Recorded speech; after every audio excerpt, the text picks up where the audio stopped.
Hello friends, জয় মোহনবাগান। অভিষেক সিংকে নিয়ে transfer মার্কেটে নতুন নাটক। অভিষেক সিংকে নিয়ে এতদিন মোহনবাগান ইস্টবেঙ্গল দুজন দড়ি টানটানি করেছে। কোন দলে যাবেন এটা নিয়ে রোজই নতুন নতুন আপডেট শোনা যেত। তবে এবার আসরে নেমেছে এফসি গোয়া।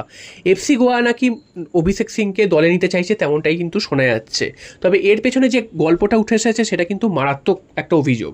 কারণ আজকের এই দুপুরে এই নিউজটা এসছে রেফ স্পোর্টসের তরফ থেকে, এবং সেখানে জানানো হয়েছে যে অভিষেক সিংকে নেওয়ার জন্য গোয়া এখন আসরে নেমেছে, এবং গোয়ার আসরে নামার পেছনে যে কারণটা উঠে এসেছে সেটা কিন্তু মারাত্মক। সেই কারণটা হচ্ছে যে এফসি গোয়ার কোচ এবং ভারতের জাতীয় দলের কোচ একই লোক, অর্থাৎ মানলো। তো এই মানলো যখন ভারতের জাতীয় দলের হয়ে শিবিরে ছিলেন, তখন কিন্তু অভিষেক সিংও ভারতের জাতীয় দলের শিবিরে ছিলেন এবং দুটো ম্যাচ খেলেছে।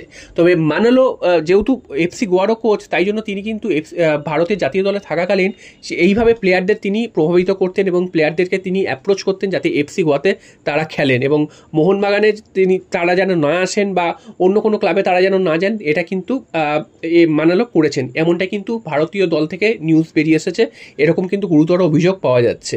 তবে এই জিনিসটা যেটা হয়েছে সেটা কিন্তু যথেষ্ট একটা খারাপ বিজ্ঞাপন। কারণ মানালো এফসি গোয়ার পাশাপাশি ভারতীয় দলের কোচ, প্রায় 1 বছর ধরে তিনি কোচ রয়েছেন, এবং তিনি যদি একটা ভারতের জাতীয় দলের কোচ হওয়ার পর ভারতের জাতীয় দলের খেলায় নজর না দিয়ে এফসি গোয়ার এজেন্ট হিসাবে কাজ করেন, সেটা কিন্তু যথেষ্ট খারাপ বিজ্ঞাপন।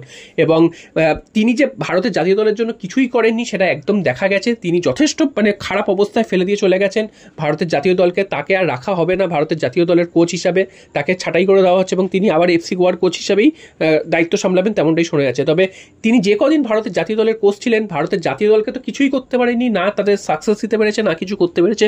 উল্টো দিকে ভারত কোচ হিসাবে তিনি এই কাজগুলো করে গেছেন, অর্থাৎ গোয়ার এজেন্ট হিসাবে তিনি কাজ করে গেছেন, এবং কোন প্লেয়ারকে ভাঙাতে হবে, কোন জাতীয় দলের প্লেয়ারকে কিভাবে অন্য দল থেকে নিয়ে আসতে হবে, সেই কাজটা তিনি করে গেছেন।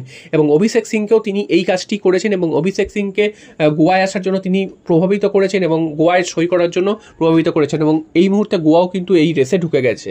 এবং একটা জিনিস আছে যে যখন এরকম দুদিকেই সামলাতে হয় কোচের দায়িত্ব, তখন কিন্তু একটা স্বার্থের একটা সংঘাত চলে আসে। সেটা হচ্ছে তিনি কোন দিকের হয়ে কাজ করবেন। এবং জেনারেলি আমরা দেখি যে সারা বিশ্বে এই ধরনের ব্যাপার কিন্তু হয় না। যে এটা যেহেতু ইন্ডিয়াতে এই ধরনের ঘটনা ঘটেছে যে একটা ক্লাবের কোচ এবং একটা দেশের জাতীয় দলের কোচ একই লোক, এবং এইভাবে কিন্তু দিনের পর দিন ব্যাপারটা চলেছে। এবং তার ফল কি হয়েছে আমরা দেখতেই পাচ্ছি।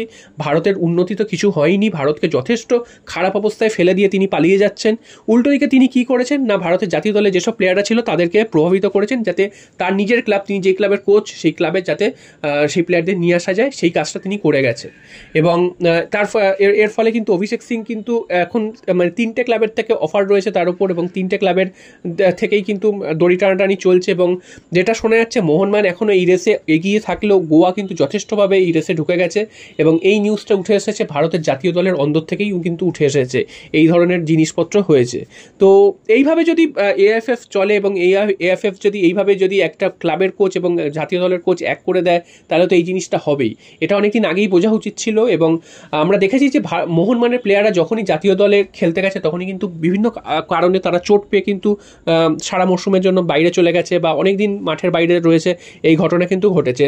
তো এখন বোঝা যাচ্ছে যে মানেলো কিন্তু ভারতের জাতীয় দলের খেলার থেকেও গুরুত্বপূর্ণ ছিল যে অন্যান্য ক্লাবকে কিভাবে প্রবলেমে ফেলা যায়, সেটাই কিন্তু তার মেন গুরুত্ব ছিল, এবং সেটাই তিনি কিন্তু করে গেছেন। এবং মোহনবাগানের যেহেতু বেশিরভাগ প্লেয়ার মোহনবাগানের ভারতের জাতীয় দলে, তার মোহনবাগানকে কীভাবে বিপদে ফেলা যায় সেটা কিন্তু চেষ্টা করে গেছেন, এবং সেইটা কিন্তু এখন প্রমাণ হয়ে যাচ্ছে। এবং মানেলো কিন্তু যথেষ্ট খারাপ কাজ করেছে।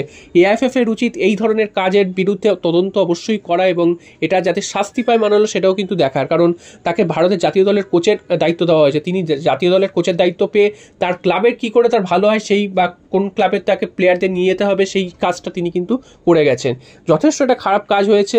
এছাড়াও কিন্তু আর কিছুক্ষণ আগে একটা নিউজ এসেছে, সেটা হচ্ছে মোহনবাগানের যে ট্রান্সফার ব্যান দুদিন আগেই তুলে নিয়েছিল ফিফা, তবে আজকের কিন্তু অফিসিয়ালিভাবে ফিফার থেকে খবর চলে এলো যে মোহনবাগানের ট্রান্সফার ব্যান তুলে নেওয়া হয়েছে, এবং আর কিন্তু কোনো বাধা রইল না।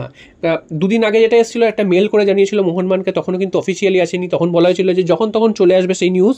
তবে আজকের কিছুক্ষণ আগেই কিন্তু অফিসিয়ালি জানিয়ে দেওয়া হয়েছে ফিফা থেকে মোহনবাগানের আর কোনো ব্যান নেই, তাদের কিন্তু প্লেয়ার রেজিস্ট্রেশন করতে কোনো অসুবিধা থাকবে না। জয় মোহনবাগান।